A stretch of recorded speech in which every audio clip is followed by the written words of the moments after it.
فجمع كم شخص وطلعوا مظاهرات يشتمون الكويت. اقول لحد الان نحن محترمين، ما زلنا محترمين، لكن الحب الضد احنا نعرف شلون. عدمنا خيلنا إن لم يضينا في كثير نبعث الميعاد كنا فليبارينا الحسن لا غزينا من على التابع حنا انتقل تدري يا خامنا فينا لما جينا من كبر بالنا ومن هيبة اسمعنا والحمد غنى لو دغت فينا كلها واحدة نروح ونجرنا نجري وشتي ساكت الجوش والمعارك نشتبك الضحك والدشة وصفنا طبعنا ونعود للنفوس والله انه ما يقل ضربنا. إن عاش هذا الفتى وكبر ليكونن عجوبة عصره. Can anything stop you? الموت فقط. تاريخنا يشهد به اللي ما قرأ وافعالنا لو كان ما وفدها لا تنقذها في يوم ردت البراء لجح عزاوينا وهب صيدها يدري بها العيا والجرح مضرا عن عسكر البرود لا سمتها هذا ضرايعنا ولا معرف شرى تعرف دلايلها ولا مرتها مضربنا معه على حد ثرى نكحل عيوننا يوم قبل واحد، الحكم على المدان سلطان هاشم أحمد بالإعدام شنقا حتى الموت. كان يعني هو باعتباره ضابط مأمور كان ساخط، كان نادم، كان غاضب، كان نادم، يعني شنو ينظر للأشياء يعني. قال لي أتمنى أن أعدم 100 مرة على أن أكون في هذا الحال ويتحكم بي جندي أمريكي.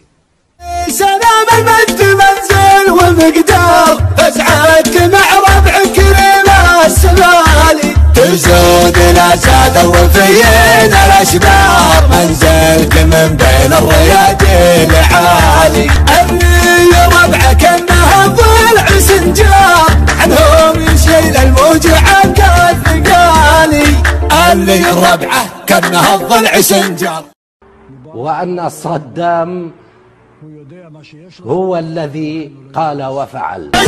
نوادح الحرار الناس كي الغد مرض يا الموت ولا الانتصار الحاضر وماضي فعال اللعنة اللي تنتخي والكل في روحه صخي دون الوطن ما نرتخي لو جاب مثل شهاداتنا نكتب قدام عدونا يصبح عدم من دوم سراسه بالقدام. إذا أنت تخاف من وزير الداخلية أنا ما يخوفك سلبي، ما يخوفك سلبي. فاقد اللي شيخ قوم وغالي ومحسوب محزم في الضيق وحظ من هو محزم. احكي تاسم من أوطان السحاب وتظاهر بالنية الخير لو حالي خطير ومن بك يا إلهي ومؤمن بالحشر مؤمن بالجنة. 15 من سبتمبر يوم كان كالصاعقة في وجه كل عدو يحاول زعزعة أمن المملكة العربية السعودية بعد أن فشلوا في هز ثقة الشعب السعودي في قيادته.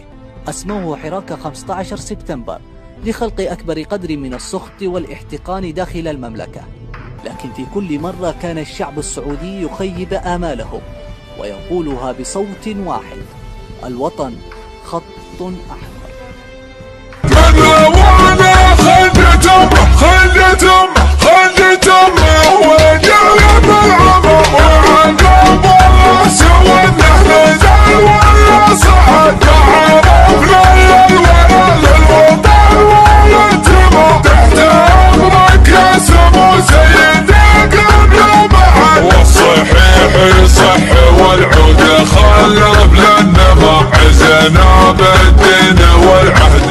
ما شاء الله المعروف ما شاء الله. هذا وشو يا ولد؟ طيبك حطان.